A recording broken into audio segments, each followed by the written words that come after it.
hvad er der i de der? Der er laks og kylling. Okay. Undskyld. Må jeg lige tage et kig på dine cigaretter engang? Jamen, vi har fået lidt information om, at der måske er gemt nogle stoffer i folks mad, når de kommer ind. Du har pakket dem godt ind, vil jeg sige. Skjuler det godt. Det gør jeg. Hvad er der i hernede? Der er ikke noget, der er en 20'er. Du må godt tage dem op, hvis der er. Kan det? Men har du haft kontakt med fjolletobak? Nej, det har jeg ikke. Undskyld, men hvad er der i den der? Nej. Jeg tager så den her med ind på kontoret, fordi... Nej, ikke for mine penge. Jo, du kan tage 20'eren. Jamen, der ligger en 20'er nede ved cigaretterne. Ja. Jeg holder lige øje med, hvad du ellers tager op. Det må jeg altså ikke drikke herude, så må I sætte ind i jeres telte. Simpelthen. Undskyld.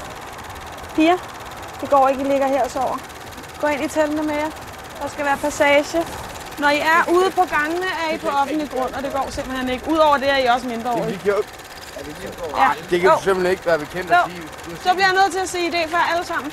Så må I gå lidt tidligere i seng om natten. Undskyld, kunne der ikke sidde og tage noget tøj på?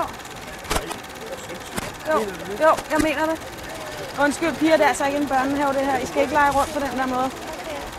I kan have badetøj på dernede, men heroppe, der skal I simpelthen have tøj på. Sådan er reglerne.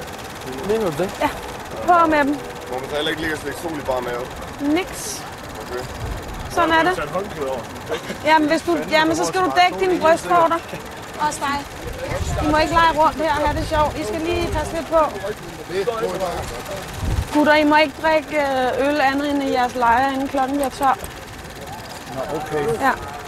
Op i lejren med jer. Op i lejren også, ja. Ja, undskyld. Det er mobilfri zone, det her. Er du så at slukke? Ja.